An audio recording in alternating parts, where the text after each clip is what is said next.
Hi, good morning, everyone. Good morning again to all of you here. Happy to see all of you that joining me here, right, in the early of the mornings. Well, today's this session will be jointly presented by me, myself, Benny, and also my colleague Nicholas from Singapore, right? So today's the topic will be what researchers should know about predatory publishings. Okay. So before I start, let me brief all of you about the housekeeping rules. So everyone will be muted in this webinar, and should you have any question, please feel free to type in the Q&A columns, in the Zoom, right? We will address your questions accordingly after the sessions. And also, this session will be recorded, and the recording link to be sent to the library in charge after the session, and it will be distributed to all of the participants here, right? So without further ado, let us start the session for this morning, right? The agenda for this webinar is as below. The first one, what is predatory publishing? Why researcher needs to be vigilant? Third one is Scopus Curation. Fourth one, general advice and recommendations. And the fifth one, how to identify journals that are in Scopus. Okay. Again, this will be jointly presented by me, myself, and also Nicholas for this morning. So let me start the first part of the presentation of this morning. Okay. So first of all, what is predatory publishing? So I believe that everyone would be quite familiar of what is predatory. Okay, so predatory journals are on the rise, and this is a threat to the science. Okay, because various studies have indicated that there is an escalation in predatory journal across all the countries, right? And it happens everywhere. But however, it is near impossible to determine the extent of predatory journals since they appear and disappear continually, right? Once they are being indexed in one particular database, they tend to be good, and eventually they will turn bad, or they will become predatory, or we will never know. And then in 2015, there is a study done by the School of Economics in Finland, found more than 420,000 articles in predatory journal published between year 2010 to 2014. And this number was up from 53,000 back in year 2010. So, this actually is quite alarming with the rise of the predatory journals. And that's why everyone of here should be vigilant of what is predatory and how to identify the predatory journals to avoid falling into the traps of predatory publishers. So how all these predatory publishings all started? It was first initiated by Jeffrey Bill in year 2010. So it first started as the unofficial watchdog of predatory publishings, and website blog listed questionable scholarly open access is all available at billlist.net. So this is all about just the own definition of bills, like journal that praise often unsuspecting and often young scholars to submit their manuscript for the sole purpose of making money from this scholar, right? But again, the works of Jeffrey Bill has gathered the criticisms, right, due to the not so transparent evaluations, or I would say there is no transparent evaluation criteria of how to categorize the predatory journals under to be appeared in his website. And eventually the website closed on the 17th January 2017 after 7 years, right? So for now, the bill list has been discontinued and no longer active. So there are several driving forces that contributed to the predatory publishings, right? First of all, publish or perish. Second, technology. Third one, inexperience. or online environment. And the fourth one, exploitation of the open access model. So let's talk about the first one, publish or perish. You know, everyone's, especially for those who are in academics, right? Career progression depends very much on the research paper they publish. There are KPI sets for each of the academicians, you know, on a yearly basis.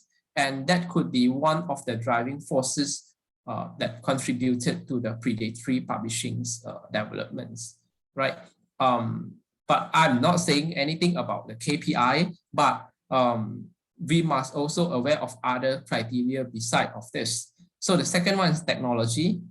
It's nowadays very easy to set up a website. You know, everyone A, B, and C can just easily set up a website within days, and spamming thousands of potential authors and receiving electronic payment easily by using the online technology. So even someone without any publishing background, without any publishing credential, can easily set up a publishing website, you know, to start to acquire paper, spam thousands of potential emails to the potential authors, and that's how they can trap the potential authors with receiving the electronic payment as so-called APC. And this is the way of making money by the predatory publishers. And the third one is the inexperienced online environment. Working online without access to expertise to distinguish bogus impact factor and etc. The fourth one, exploitation on the open access model, right? Open access model is actually in the trend, but pay to publish model oftenly being misused by certain predatory publishers nowadays, right? That's how a lot of predatory journals happen to be the open access journals and not the subscription-based journals. So in conventional journal publishing, journals generate revenue by selling them to library on a subscription basis. But also open access, right? They only making money involve publisher charging an upfront order fees to cover the cost, then making the papers available online for free. And the open access movement has produced many well-respected publishers, including PLOS, Biomed Central, and as well as Elsevier. So there are many more quality open access publishers. So we cannot conclude and we cannot say that open access journals are all predatory. So this is wrong. Okay, so I hope all of you get some tips and get some insight of what are the driving forces behind the developments of the predatory publishings. So there has been a consensus definition of predatory journals, right? In the year of 2019, a group of researchers met to define what predatory publishing is and reach a consensus definition. So what is the consensus definition for predatory by a group of researchers? So predatory journals and publishers are entities that prioritize self-interest at the expense of scholarship and are characterized by false or misleading information, deviation from best editorial and publication practices, a lack of transparency, and or the use of aggressive and indiscriminate solicitation practices, right? So this is the consensus definitions of predatory defined by a group of researchers that they have met in year 2019. So an important part of this statement is entities that prioritize self-interest at the expense of scholarships. So second part, why the researchers needs to be vigilant. And the consequences of choosing a bad journal for good work could lead to the following consequences. The first one, monetary cost for authors and institutions. Let's say if you have published and you have paid, and you are trying to claim from the institution for the APC that you have paid for the publishing, and your institutions might not recognize it because the journal is actually listed as predatory or any others maybe it can be a discontinued journals, or it could be a predatory journals, right? Or so this could cause the monetary cost loss for the institution or for the authors. And the second one, reputational cost for the work and people involved. So if it is a good work, it should be entitled to be published in the reputable journals instead of the journals, predatory journal that have less readerships, that has less exposure to the targeted group that's supposed to read your good scientific works. And the third one, negative impact on rankings and research assessment. So once this predatory is not being indexed in any database, the institutions, the university will not be able to claim the credits from the published works. And this will lead to the negative impact on the ranking because, THE, QS are all obtain the citation reports, the publishing reports from Scopus. So if it is not being indexed in the major database, right, this will cause us a loss and also the wastage to the universities, as the research assessment and the ranking report will not be recognized. And following by the durability, no assurance of longevity of the papers. Sometimes the predatory journals, they don't archive the papers well. So if one day or if some years later, when they decided to close down the publishing services, right, and your papers that's all these were available online is suddenly missing or gone, disappeared due to the not sustainable archival services provided by the predatory publishers, right? So you wouldn't want this to be happen. You wouldn't want your works, disappears or suddenly gone missing for goods after certain years available, in Google Scholars or in somewhere else, it just suddenly gone missing. So whatever you have published, it's just gone by just minutes. And the next one, the listing of the journal by indexing services. If that is the suspected predatory journal, it is actually in a very high risk to be delisted by the major indexing databases companies, such as like Scopus or WOS. Okay. And the next one is possible legal consequences as well. So selecting the right journal is indeed very important. And if you have selected the bad journal for your good work, you will have to face all the consequences that being listed here, and not that everyone of us that expecting these kind of consequences. Right. So there are types of behavior to be aware of, right? Like journal hijacking, paper brokers, language plagiarism, citation manipulation. Journals can and will be discontinued in Scopus. So let me go in one by one and show you what is journal hijacking, what is paper brokers, what is plagiarism of language, how the citation can be manipulated, and the journal can and will be discontinued in Scopus. So what is journal hijacks? Right.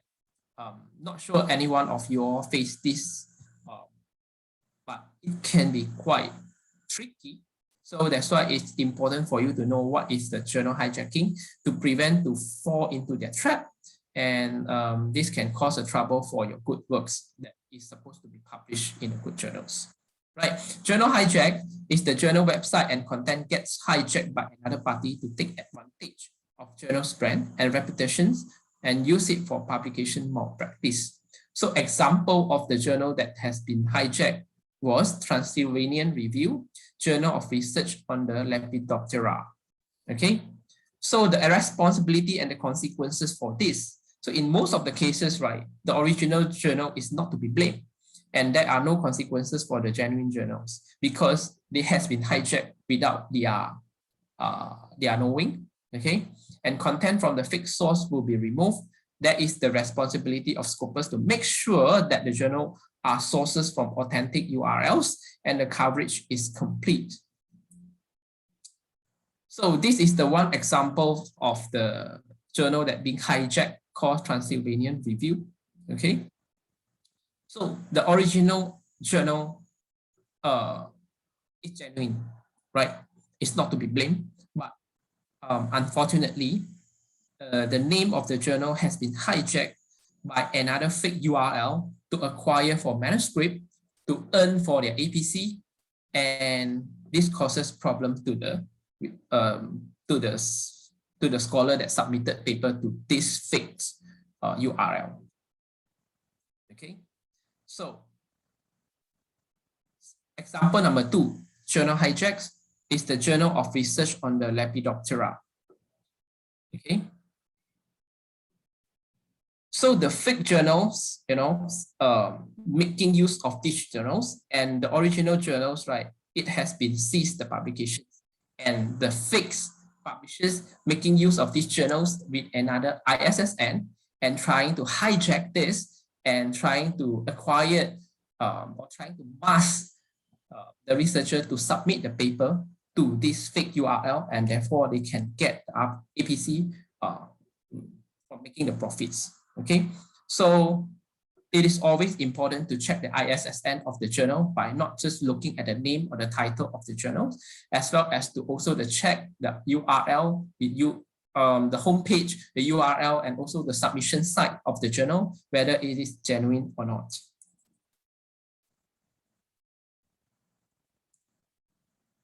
So another one is the solid state technology.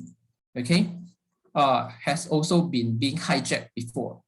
Okay, so bear in mind, this journal hijack, right? The original journals is actually genuine. Just that so happen their names, their journal titles have been being hijacked without knowing, and also sometimes the researcher is not aware of the ISSN, as well as the indexing status, as well as the URL, right? They feel confused, they thought it's the same, and eventually they submit their paper to these so-called hijack publishers. Okay, so if you pay more attention and to be more vigilant, this can actually will be avoided. So the second one is paper brokers. So paper brokers is a middleman between authors and journal in which authorship of the journal can be bought. And this could be with fake papers or with existing papers in which the original author sells the authorships to an author who was not involved with the research. So the target journal may not always be involved in the scam, meaning to say, right, today I have paper ABC. I am actually putting it into the manual, right? I will present it to the fellow of the researchers. Do you actually want to buy my papers? Or you wanted to buy the authorships with this amount of money, right? So there are examples with the link here, but also a publisher acting as the paper brokers. So it depends, not always the publisher acting as the paper broker, and sometimes the publisher is actually innocent without knowing that this paper selling or paper brokering is actually happened in their journals. And providing the publishing service is not a crime, and Scopus can only take action if the brand or name is being misused without permission. In certain cases, action can be taken against the journal involved if they are not doing this knowingly on a large scales. And awareness of order is important to prevent them doing business with paper brokers and go to journal directly. As for one of my experience, I'm aware that in some of the journal, they have started to ask the researchers that submitted their papers to present along or to attach along with their raw data together with the submission of papers for verifications. So this is actually just to double check if the original researcher that's submitting the paper is the real person behind that doing the work, right? You know that if this is the fake papers or this is the existing papers, the raw data presentation could not be possible to be submitted to them, right? So I am aware that some of the journals started doing this, right? So please don't be surprised if one day you were asked to present or you were asked to attach along with the submission with your raw data documents during the submissions to the journals. So example of the paper brokers. So IJRDO journal provides a wide range of journals. So as we are not indexed in the Scopus and Web of Science and receive a lot of requests for Scopus journals. So this is what they mentioned there. So to complete the requirement of our authors, we have collaborated with a lot of journal indexed in Scopus, Web of Science, PubMed, and much more. So you just let us know your requirement and we will provide you the best fit journal accordingly. So if you are very eagerly to get your paper published, you wanted to graduate, you want to get promoted, okay? So when you see this statement, you get excited. Wow, there is someone that I can collaborate with, to get my paper published fast in the Scopus or Web of Science index journals. Okay, so please aware that this is not ethical, and please avoid this non-ethical behavior in publishings. Okay. The following one is the language plagiarism. So language plagiarism is an article published in a local language journal and is published again in an international journal without reference to the original. And detection could be very difficult since the original document is not readily available or because of the language not readable for everyone. So the target journal may not be involved and aware. Let's say this particular journal article is originally in Mandarin, right? It could be then translated into English and publish it as the new findings without citing the original Mandarin articles. So this is the scenarios, and some cases have been identified by a report from Russia. So this usually happens to the country where their language is not using English as the first language, right? I know this happened a lot in China as well, right? And this is something that we should aware, but not so much in Malaysia. Plagiarism is the responsibility of the authors, and particularly in this case where detection is difficult and the journal is not to be blamed. Only if this happens on structural basis and the content is not related to the scope of the journal, Scopus might need to act on this. Citation manipulations. This happened a lot, right? So you can always see why some journal has been delisted by Scopus, has been delisted by JCR, SCI or SCIE databases. Citation manipulations actually manipulate by including the references to a paper without relevant reason. So it's a known thing to try to boost the impact factors or cite scope of the journal. However, new is that this may be done by individual authors, although the journal could be benefit, they might not be aware and acted in this. So we think that this malpractice or unethical practice is driven by authors who gets credit based on the reputation or citation of the journal that they publish in. So if this happens, usually it will end up in JCR title suppressions.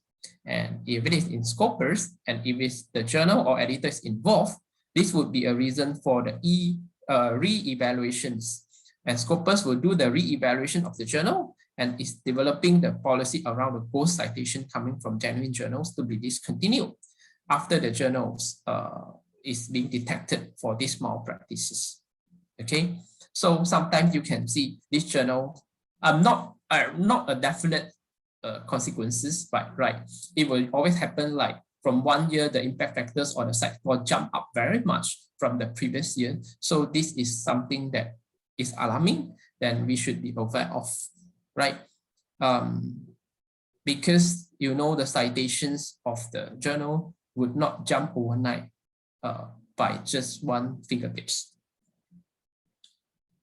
So if you ever happen to publish in the journal that unfortunately involved in the citation manipulations, and it will eventually trigger the JCR title suppression or trigger the re-evaluations by Scopus, then whatever papers that you publish in that journal, and that journal title will be delisted from JCR and it will be delisted from Scopus, and it will be at the loss of the researchers. So there are other observations as well.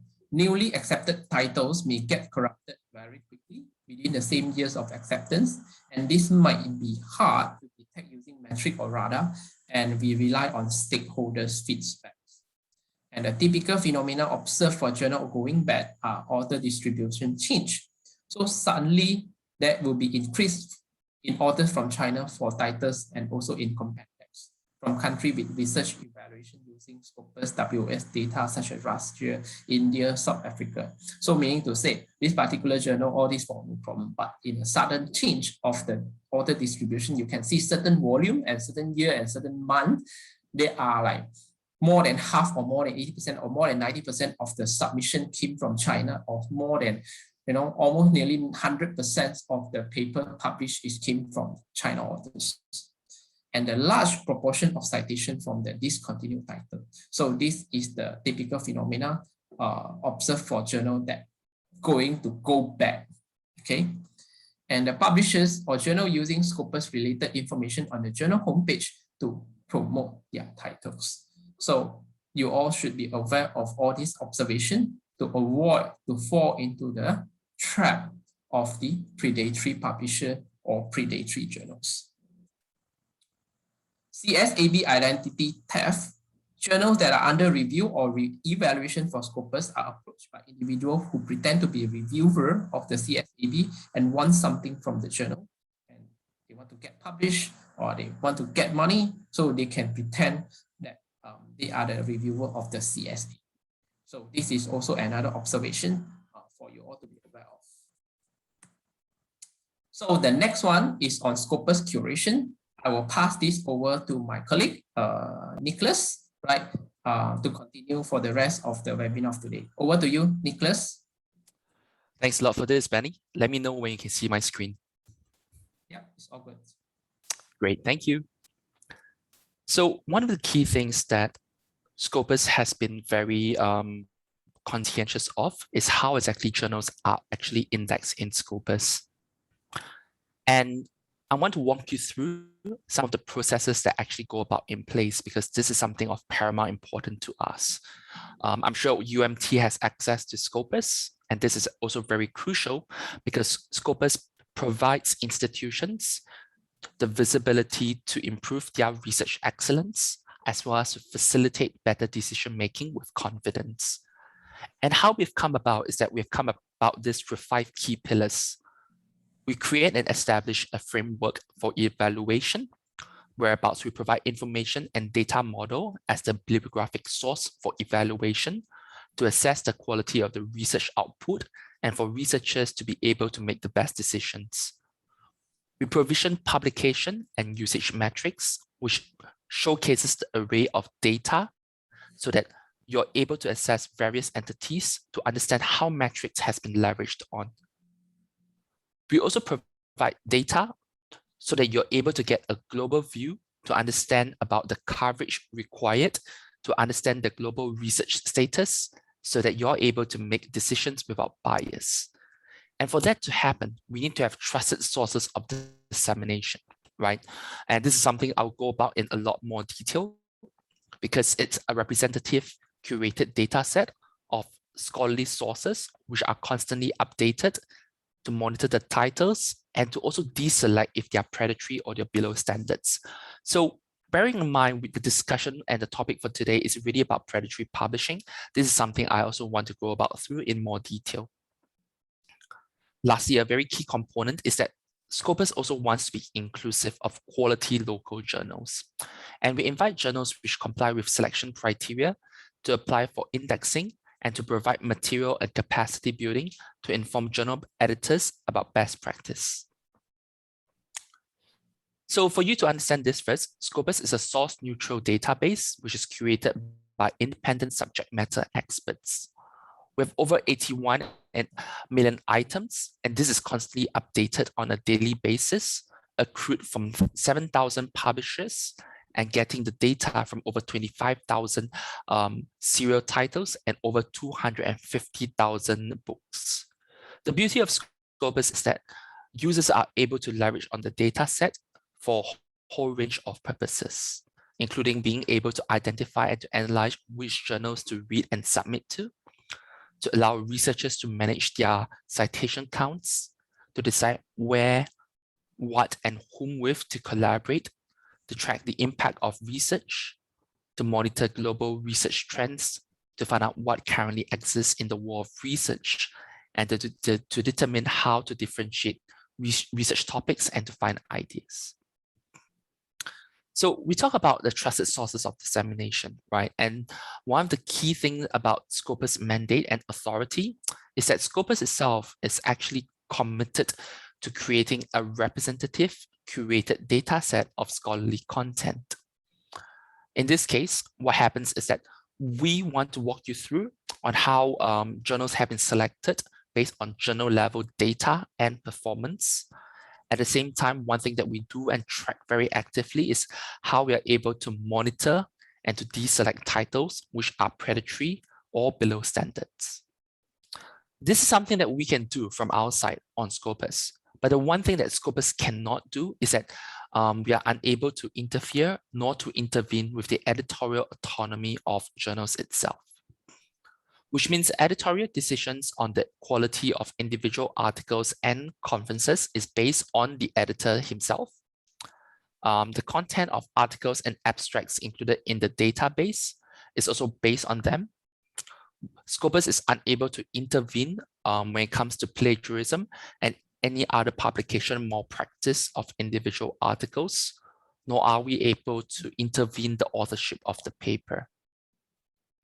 But the one thing that Scopus is actually able to do is that if publication malpractice is occurring knowingly and on a structural basis without a policy to address and to prevent such cases, Scopus will then flag, reevaluate, and to potentially discontinue titles. So how this actually goes about? Well, it comes about through expert curation, right? There's approximately over 105,000 scholarly titles out there. Perhaps 48,000 are peer-reviewed, and Scopus indexes approximately half of that. So titles on Scopus are always constantly reviewed and selected by an independent board of subject matter experts, known as the Content Selection and Advisory Board, and this actually includes 52% of the world's peer-reviewed literature. The CSAB team is a team that we work with very closely. They are independent board of subject experts from all around the world. It's comprised of 17 subject chairs, and they are chosen for their expertise in specific subject areas, which also includes journal editorial experience. So some of the key Scopus policy with regard to predatory publishing, right? The one thing that we do note is that poor quality journals have lower than average performance, but sometimes these journals then can still be relevant to be covered in Scopus, right? Especially given that they are niche journals. So what we mean by niche journals are representative of research published in the journals. They could still be of high quality in the future, and they do not necessarily need to be removed from Scopus. But the one thing that we always pay attention to is that when it comes to predatory journals, we acknowledge that they are a threat to science, and they should be avoided to be covered in Scopus. And usually journals that are indexed in Scopus would benefit from wide global visibility and to therefore also result in the impact and quality. But sometimes this doesn't happen, and the journal may become predatory with time, right? What happens is that the editorial team may change, the policies may change, the aims and scope and the mission of the journals may change, right? And this actually results in these impacts. When you're making decisions about research, it's absolutely imperative that the decisions are based on data that you can trust, which is why predatory journals are a threat to the integrity of Scopus and science in general. And this is why Scopus pays very close attention to the quality of journals that are being indexed in the database. At the same time, we are also very cognizant that predatory journals themselves are ill-defined and subject to personal interpretation, and the independent review of individual journals by academic subject experts in each field is really essential and important. So one thing that we emphasize is that Scopus can definitely be journals can definitely be discontinued on Scopus, right? So how it happens, Scopus selects journals based on a very rigorous process, which involves quantitative and qualitative criteria applied by the Content Selection and Advisory Board. Scopus does not index predatory journals, right? But one thing that we do note is that journal quality and behavior can change over time. And one of the key things that we realized is that some journals which met our criteria at the time of acceptance into Scopus may also decline in performance. They may also become predatory over with time. And I want to share this with you, right? Because Scopus has a very transparent Scopus selection criteria for serial content. And I think you probably want to know what are some of the criteria we have in place. Before a journal is submitted over to the CSAB, they have to fulfill the minimum title suggestion phase, right? So all titles, they need to meet all these 5 technical criteria in order to be considered for Scopus review. They have to be peer reviewed. The abstracts have to be written in English. They need to be published regularly. They need to have Roman script references. And of course, very crucially, they need to have a publication ethics statement. It's only when these 5 criteria have been met before the titles can be reviewed by the CSAB according to this 14 selection criteria, based on journal policy, based on the quality of content, based on the standing of the journal, based on the publication regularity, and based on the online availability of content, right? To walk you through some of this in detail, when it comes to journal policy, it has to have a convincing editorial concept and policy. The type of peer review has to be stated. And of course, you need to have a very diverse geographic distribution of editors and authors, which are consistent with time. The quality of the content is very clear for everyone to observe and to see, because you need to have an academic contribution to the field. The abstracts have to be clear. The aims and scope have to be fulfill the quality and conformity of it, and the articles have to be readable.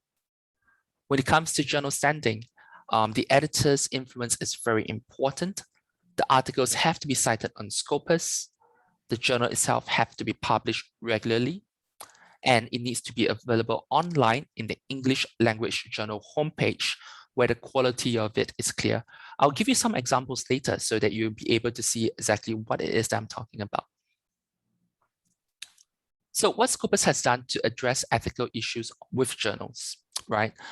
Together, the CSAB team, Scopus owns the responsibility for curating content on an ongoing basis as a defense against low quality and predatory journals. We have observed and addressed the issue for some time now to develop a process of continuous monitoring in combination with the re-evaluation by the CSAB team. We also want to validate concerns to take a well-informed decision with regards to this, because we understand that it is complex and time-consuming, right? Whenever there's a request to index a journal, we will take time, right, to process this. And the one thing you need to understand is that the process and the request to index a journal really comes from the publisher at source, right? I see previously in the question, there was a question about why is it there was a book that was not indexed in Scopus yet. And it really because the main thing is the publisher has to be the one to submit it over to Scopus to be indexed. One of the key things that we do is that the decision to potentially exclude a journal from Scopus is not to be taken lightly, given the risk of discontinuing legitimate sources, or sometimes excluding really good research articles that are published in bad journals. So one thing that we always do is that all the 25,000 journals in Scopus are always monitored on an ongoing basis, and they are flagged for re-evaluation. I'm sure most of you are no surprise, are no strangers to observe that sometimes when it comes to Scopus, there'll be journals where they are indexed in one period and then subsequently not indexed in it. And this is because this is due to our observation, where we use a leverage on a quantitative and qualitative analysis, and also because we get feedbacks from the research community, right?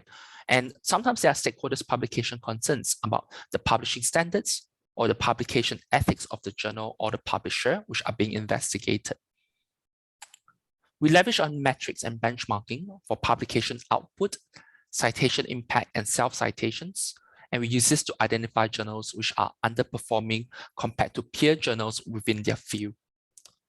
And we also have developed a machine learning tool called Radar, which analyzes the performance of journals according to aspects like output growth, So sometimes you see that a journal index in journal, suddenly the output would just increase multiple times. And this is a very bizarre phenomenon, right?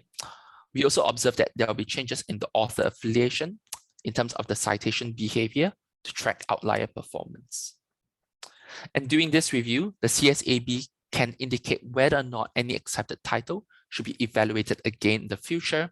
The data is collected and analyzed to ensure continuous curation.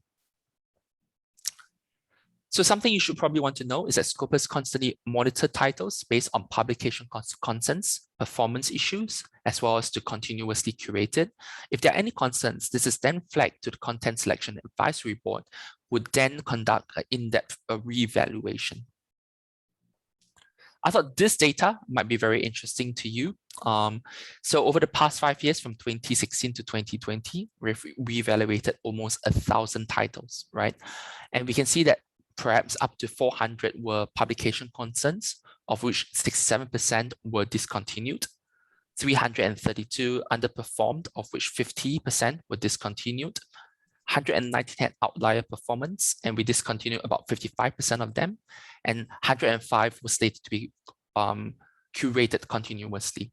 So the one thing you probably realize is that it's not a certainty when you highlight publication concerns issues, or if they are underperformance, or if they are outlier performances, they are definitely discontinued per se, right? It's always a case by case circumstance. So this is why we take absolute care in understanding and identifying whether or not a journal should be maintained and be allowed to be kept on within Scopus itself. One of the key things that our CSAB team have shared with us is that whether or not a journal is predatory is not really a binary decision, right? There is really a broad spectrum of predatory journal behaviors. And sometimes what you want to do is to assess whether a journal should be considered predatory. And therefore, there is really a number of parameters which you need to be considered, and often in combination with one another. So what happens when the decision is made to discontinue, right? So firstly, this is what we call discontinuing the forward flow. There are no new content which will be added to Scopus, and content already indexed remain as a matter of scientific record to ensure the stability and the consistency of research trend analytics. We do not simply yank content from it. However, in exceptional cases of proven severe unethical publication practice, content index in Scopus will then be removed, and site score will no longer be given for discontinued titles. So some of the old records that we do, we will still keep them because of posterity issues, right? But the one thing that we definitely do is that we no longer give indexed these new articles, nor will we give them a site score. And there's been a lot of questions pertaining about discontinued journals. One thing that we do is that now we update our discontinued sources list on a monthly basis. So I would suggest that you can go to the freely available source title page on Scopus, or you can check the titles below over here. You can download the source title list and the discontinued sources list. You can also download the books list as well, right? So hopefully this would be a useful tool and for you to understand whether or not a title is indexed within Scopus or otherwise.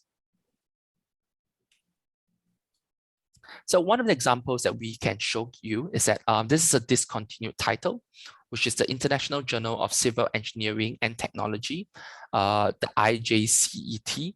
And we can see that the coverage has been discontinued in Scopus after it's been indexed from 2016 to 2019. So it doesn't mean that when a journal is discontinued, it is definitely predatory. This is not the case. It just means that the journal has stopped fulfilling a certain range of criteria. So if you are trying to understand why is it that the whole criteria itself is not, it's a bit gray, why is it that we don't create a whitelist or a blacklist? The answer is simple, because research is very seldom so binary, right? It's never so clearly defined as this is definitely a predatory journal. There may be other mitigating factors to it, or there may be other issues attributed to it. So this is something that I really want to emphasize. We don't come up with a whitelist nor a blacklist. This is some guides to walk you through with so that you're able to ascertain and to make your own decision. One of the key things that Professor Peter Brimblecombe has shared with us is that it's very important to remove journals that are predatory or they adopt poor publishing practices from the Scopus database. It's less clear with what to do with earlier content in the database because it may have come from periods when the journal was actually very well managed and it represents output from well-conducted research. And the one thing that we have observed is that predatory publishing is a threat to science in the general, and no database is immune from it. And sometimes out of the 580 journals discontinued from Scopus, 146 of those journals are also active in Web of Science. So this is something that you probably want to be very aware of as well, because this is really a global problem. The next part of the presentation that I want to share with you is to actually walk you through on some general advice and recommendations so that hopefully this would actually help you to identify predatory journals. So one of the key things that you probably are aware of is that the homepage of a journal is very important, right? Especially within Scopus itself. And this is actually why, right? Because you can see which are legitimate and which are phony fake publishers, right? So when it comes to fake publishers, one thing you really realize is that there's very little actual information given to you, and what is given is actually a bit dodgy. Sometimes the design itself is very amateur. They have very distracting background images. Their keywords itself are very random and arbitrary, and they have used as attempt to boost search engine optimization. They come up with fake metrics, right? Sometimes these metrics are not accurate. And also a very big red flag is that they guarantee acceptance, right, of manuscript and publication. But sometimes this is actually a bit, when something is too good to be true, you know that it's probably not true, right? They also give you like fake certificates, and some of the elements on the page have very random purposes, and the text itself is full of errors. There is no statement about ethics, and they may give you an ISSN, but that ISSN you probably also want to check with a legitimate database. Whereas on the other hand, a very legitimate publisher will share with you clear, concise, accurate contact information. Mobile optimization is usually a very prominent feature. The most important thing is that you see very clearly established statement about the journal's ethics policy, the membership in COPE, right? COPE is a very legitimate organization, suggests that you probably want to investigate that as well. And you can see that there is very clear ethics, very clear aims and scope. You can see the publications, you can see the manuscripts. And when you want to submit manuscripts, there's usually a guide for the authors as well, right? And these are all very clearly laid out. Everything on the site has a purpose. The links work.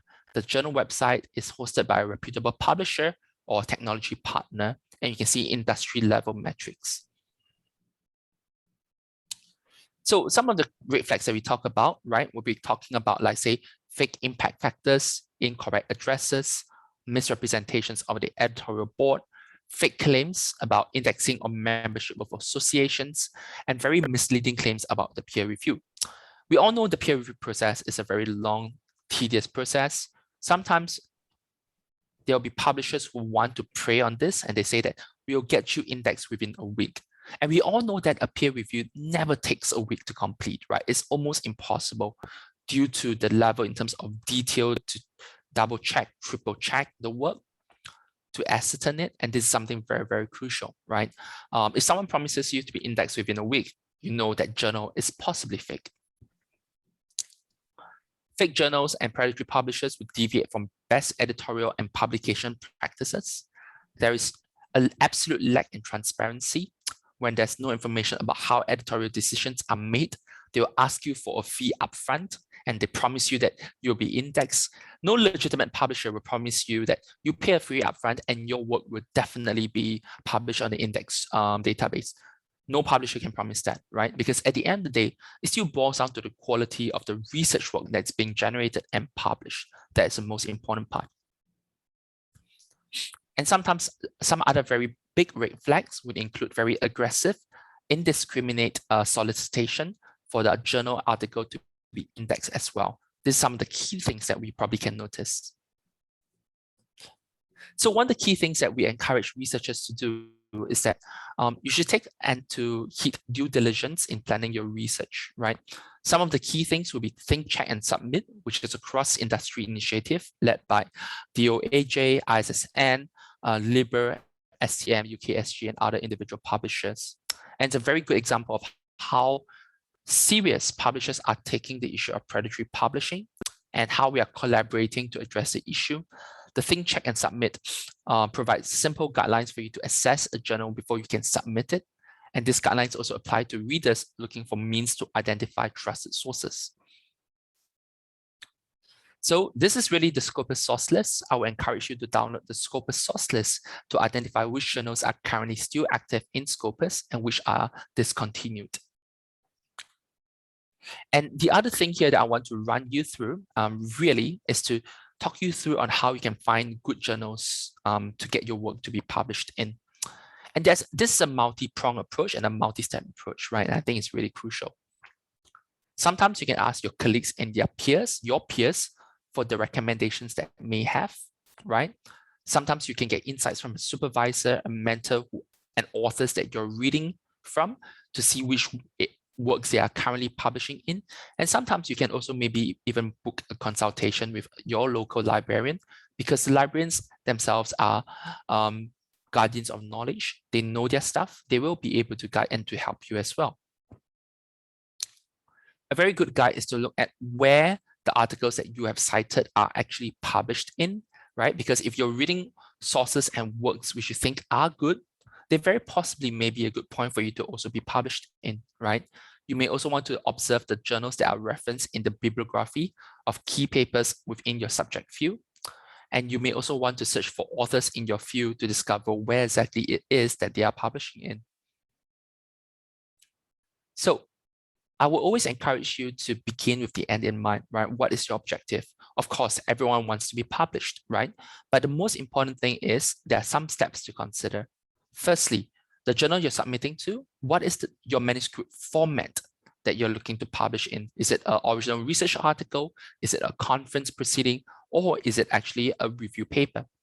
If it's a review paper, then you probably want to publish in a journal where they normally publish good review papers as well, right? Ask yourself, do you want to, or is there an absolute necessity for you to publish open access? And this is a very big question because I know open science is a very big topic in Malaysia at the moment, right? Very important question, and my guide to you is that ask yourself at the end of the day, is this a must for you to publish open access? Do you have a funder to provide you with open access funding, right? If you don't, choose a journal that provides you with the ability to publish for free, right? It doesn't necessarily, and one of the key things that I always hear all the time is that, oh, Elsevier charges very high ATC prices. Not necessarily true. The prices may sometimes look steep in objectivity, but when you consider that the value and the quality of the journal, this is actually fair value. But the other thing that I'll also point out is that you don't need to publish in a Go Open Access journal, right? Something very important. Ask yourself, do you need to publish in a title with multidisciplinary or interdisciplinary focus? And ask yourself, is there a need for you to want to publish with a specific publisher per se? Is there a publisher that you trust, right? That you know that they have a good reputation for publishing good journals? Maybe that is someone that you may want to approach, right?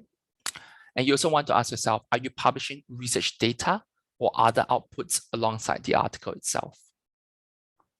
So 7 key questions as you want to evaluate the journals that you have identified. Ask yourself firstly, is the manuscript the right fit for the journal, right? Is my paper and is the journal publishing the work that I want to normally be published? Is it consistent?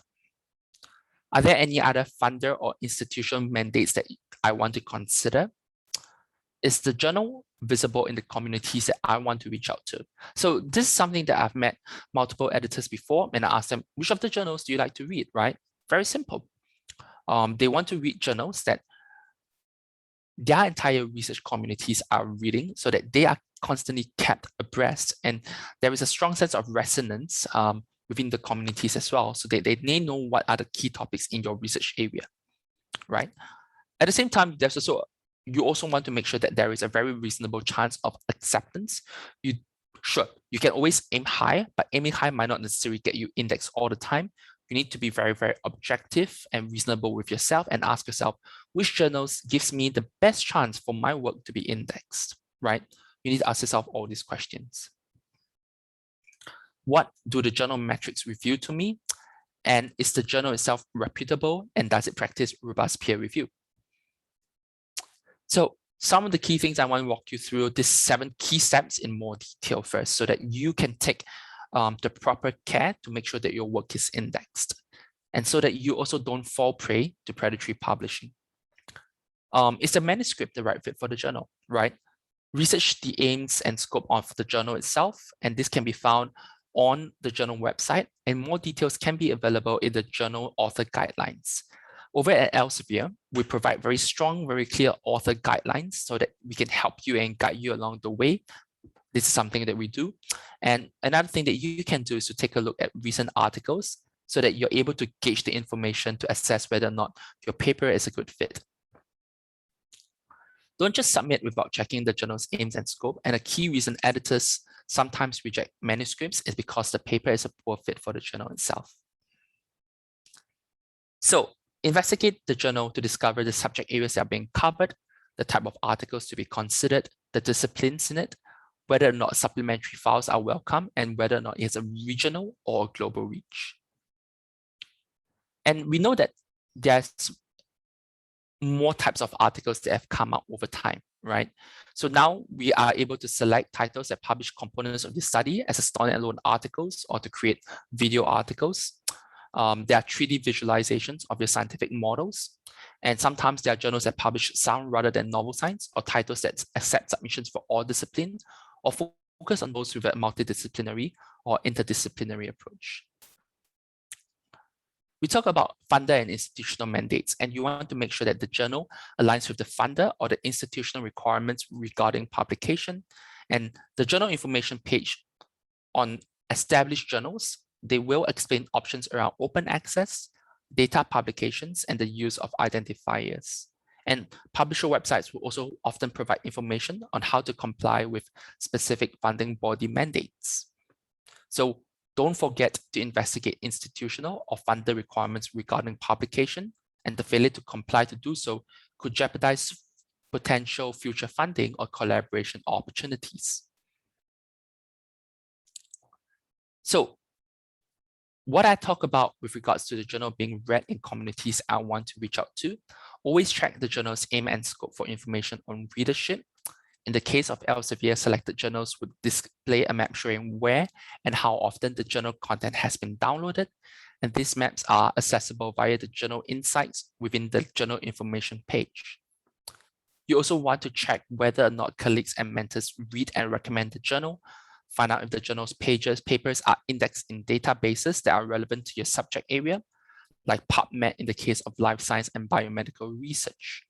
Don't just simply publish your work in journals that aren't reaching the audiences who can really benefit from your work, because this is actually a very good area for your work to gain traction and for you to gain acknowledgement and publicity for your work. So one thing that I would say that when it comes to acceptance rate is that always look for the acceptance and the rejection rate, and then factor it into your decision-making process. So not all journals will offer this information. For Elsevier journals, you can find it within the Elsevier Journal Finder, which is a really good tool that I always recommend to my the people that I reach out to, because I think it's actually a really powerful tool that you can leverage on. Don't submit to a journal that is unlikely to accept your paper, especially if quick publication is a priority. Sometimes you may lose the time spent submitting and waiting for an editor and reviewer comments. And sometimes when you receive constructive comments upon rejection, you should take it as a constructive approach. Make sure that you incorporate them before you submit them to a new journal. It can be very tempting to submit to journals with the highest impact metrics or the most recognized name in the field, but this at the same time also have the highest rejection rates, right? It doesn't mean that your manuscript isn't worth accepting. It's just that sometimes it's only worth submitting if it meets all of the journal's criteria itself. And you are the own best judge of that.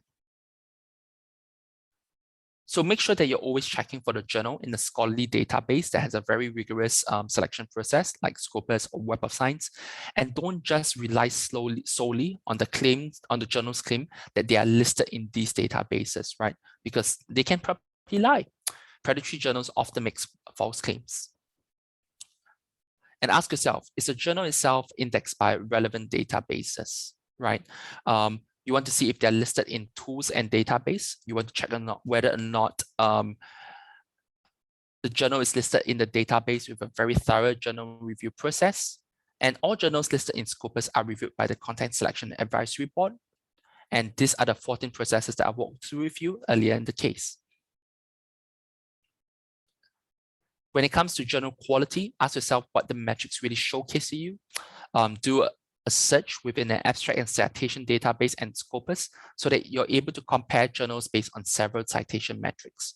Don't just rely purely on one type of metric when you're deciding where to publish in, and knowing how the journal content has previously performed will allow you to understand the reach and the impact of the journal itself. So DORA and other initiatives have recommended a reduced focus on the impact factor. They have encouraged other alternate metrics so that you're able to understand this as well. We also have our factors that were proposed to highlight the successful reproducibility of a study. And we also have given attention metrics that are being designed by Plum Analytics, Newsflow, and Altmetrics, so that you know and you're less reliant on a single metric, and that you're able to now leverage on a basket of metrics to understand the impact of a research paper. Is the journal reputable, right? And that this really nicely sums up what we're talking about for today when it comes to predatory journals. There is really no universal agreed definition when it comes to a predatory journal or publisher, right? But we know that there are organizations like the Committee on Publication Ethics, COPE, and the World Association of Medical Editors, which define global publication ethics standards, right? So this is really important, and this is something that you probably want to pay very close attention to, because these organizations spend a lot of time to ensure that organizations are ethical, right?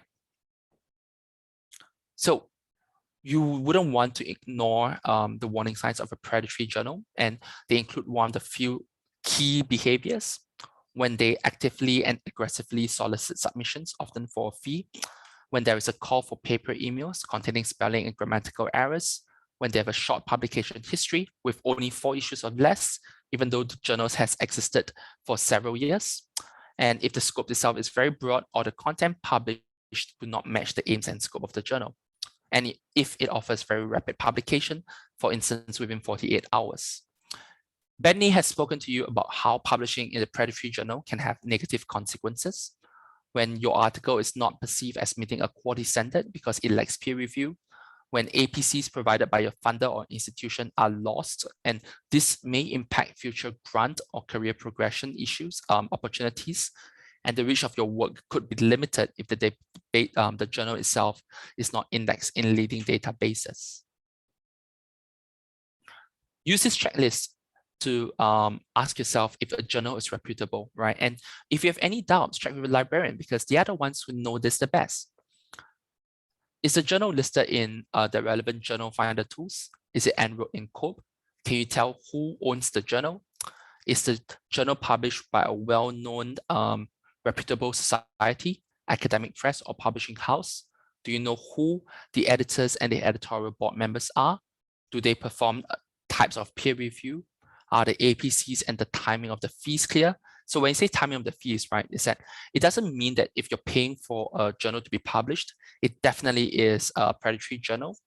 So when it comes to Go Open Access journals, they would still have to go, your article would still have to go through the same process, the same peer review process, and the APCs should only be charged after the article is accepted for publication.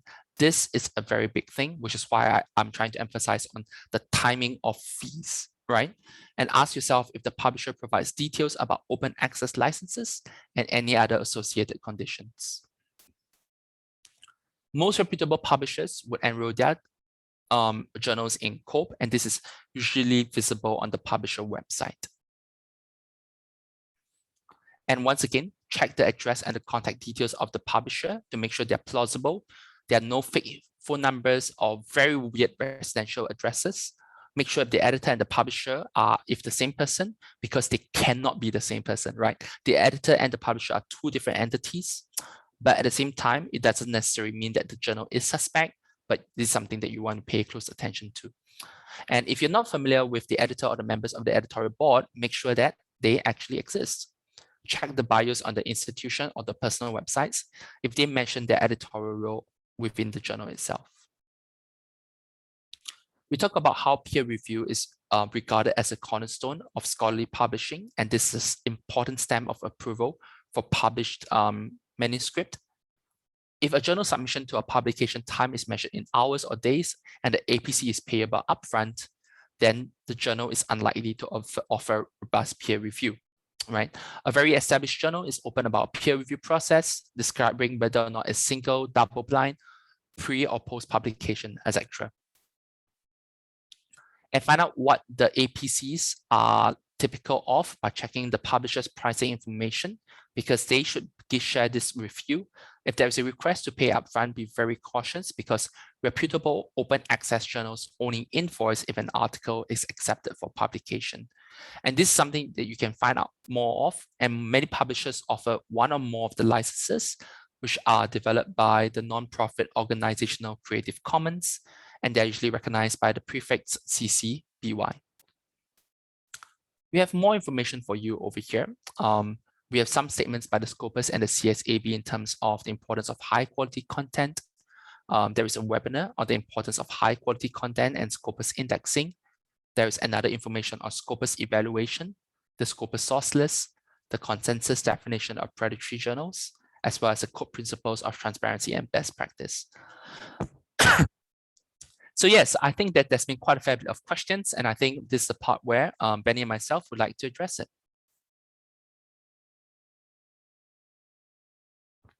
All right. So Zarifa has asked about what has happened to articles that have been published in the Predatory journal and may have been indexed in Scopus. So Scopus, as we've mentioned, we do not knowingly index predatory journals, and we feel that a journal is of substandard quality, we will then subsequently not continue to index them within Scopus. If the article has already been published, unless it's a terrible infringement, the articles will remain on Scopus, because they have to be there as a matter of historical record, because we do not know when the journal has turned bad, so as to speak. Yeah, I think both questions were the same. Great. So if you have any questions, please feel free to type in the Q&A box, and Benny and myself will try our best to address it.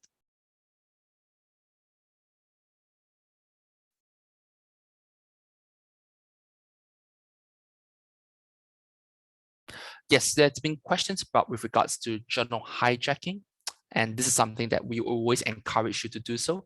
Like Benny mentioned, one of the key things you should always do is to check, double check, triple check these journals itself. You want to take a quick look at the ISSN. I think that's actually a very important way for you to check it, but also check the journal homepages, right? Because when it comes to the journal homepages, sometimes it gets a bit confusing, right? And that is a very established and that is actually a very established point that you want to be very careful of. All right, great. Do any of you have any additional questions? It's been very quiet so far. So when it comes to special issue journals, I won't say it's valuable. It really is a special issue because, for instance, Lancet sometimes will come up with special issues itself. It's just a very unique it, and there'll be a call for papers. So that's something that you probably want to be aware of. At the same time, when it comes to special issue, take a look at which is the journal publishing it. Take a look at the publishing house, and you can go through the steps that I mentioned about earlier as well.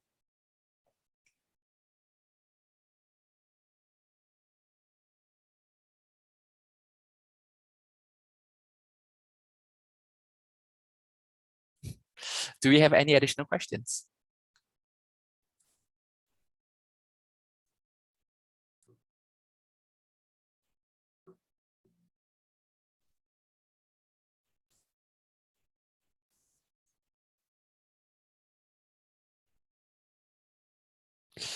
So I have a question with regards to if the APC for a journal is not listed on the website, but they said they're under publishing organization. So if the APC is decided by the organization.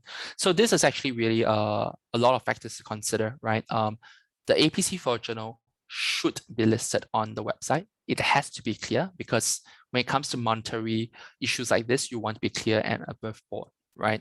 I will ask and I will encourage you to check, double check and triple check the authenticity of this publishing organization, so you know what it is that they're asking for and what their reputation it is, right? So yes, in a way, the APC is decided by the publisher. They are the ones who will be incurring the cost to make sure that your article is kept as Go open access articles. But I'll always encourage you to check, triple check, and to double check all this information, right? There is no one size fits all policy with regards to this. So I'm highlighting the key properties that you should be looking at. Hopefully this would help you. Yeah, and the APC for every journal for every publisher is actually varies. So even though the same journals or different journal under the same publishers, the APC are also make difference. So always check with the publishers or check with the journal homepage before submission for better accuracy informations. So we have a very real question here. This happens quite often, as I would say. What happens at the point of submission if the journals was in Scopus, by the time of publication, it was discontinued? What can we do? Very unfortunately, there is very little that you can do. You can't bring it back. And my very key advice here is that this is why Benny and myself have spent a lot of time talking about in today's session, how important it is for you to identify good journals to publish in. Right? Don't just simply publish in a journal just because they are currently indexed in Scopus or Web of Science, even though that there's a lot of care.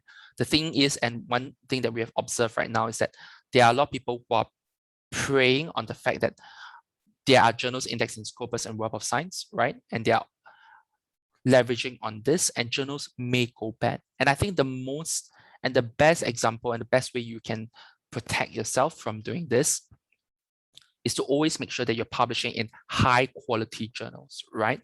So look at journals in Q1, Q2, in the top 50th percentile on Scopus. But at the same time, that's not a be all and end all. You also want to take a look at the aims and scope of the journal. You want to see how well they're performing. If there's any weird outlying performance, like suddenly a journal is publishing and indexing and accepting a lot more articles than they used to, right? There's a lot of red flags when it comes to journals like this. So be very, very careful, right? We all have to do our homework. We all have to do our research. And the key thing when it comes to publishing is that you're spending about 3 to 6 months of your life's work on it. So just spend an additional couple of hours investigating whether or not a journal is of a good enough quality, right? So this is really the thing I have to really say. Don't just look at a journal, oh, it's indexed and Scopus, therefore I'm submitting to it. It doesn't work that way. It's not as convenient as it is, because on our side, we have to uphold our side of the bargain by making sure that journals are of a good enough quality to maintain and to be kept on Scopus itself.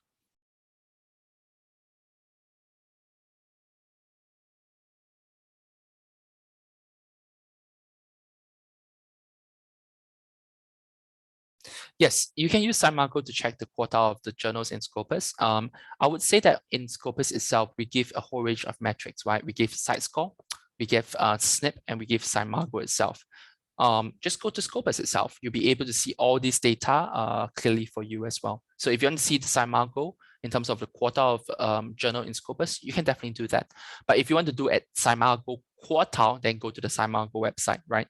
In Scopus, we allow you to sort it out by site score itself. I hope that answers your question, Pond Water.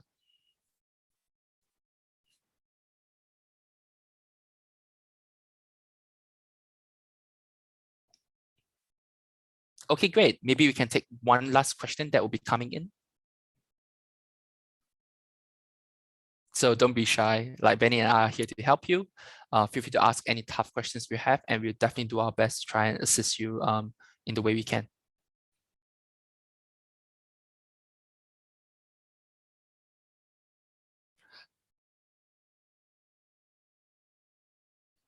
Yes, there has been a possibility when a journal from Q2 has been taken out from Scopus. Yes, it does exist. Yep. So which is why I say that the likelihood is a lot less, but it has existed. And the key reason is because that maybe the policies of a journal have changed, right? And maybe a lot of things there are a lot of factors to be considered. And this is something that we want to uphold on our side, which is why we are always constantly monitoring the quality of the journals itself that are currently indexed.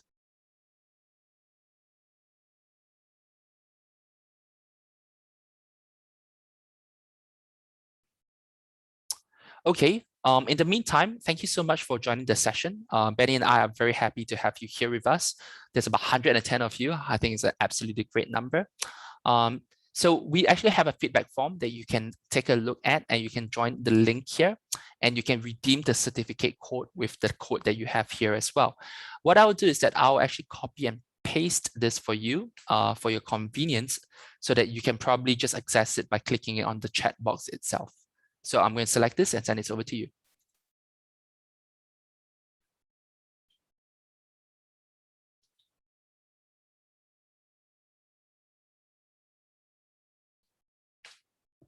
All right, we have a couple more questions right now. Let me take a quick look.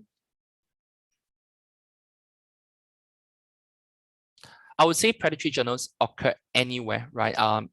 There's very, very rarely in Q2, but a couple have existed.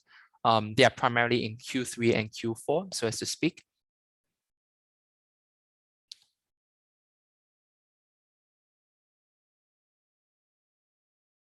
And yes, definitely, it's not easy to keep up tracking this the whole time.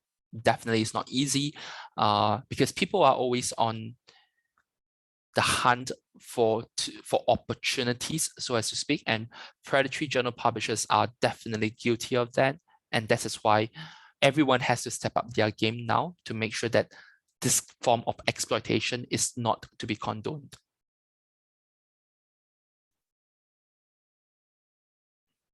Yes, you could probably afford quartile 4 journals, but it doesn't mean that all Q4 journals are predatory journals, right? There's really a whole range of it as well. But yes, one of the key examples that we talk about is that this would be a good way to track, because you don't know why the journal is in Q4. Is it because if it's underperforming it, or if there's a history of underperformance?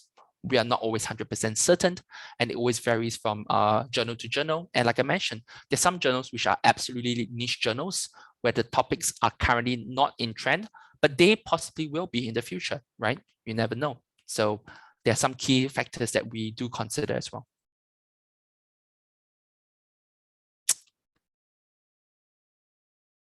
All right, Benny, is there any other comments that you'd like to add on here? Yeah, it's all good from my side.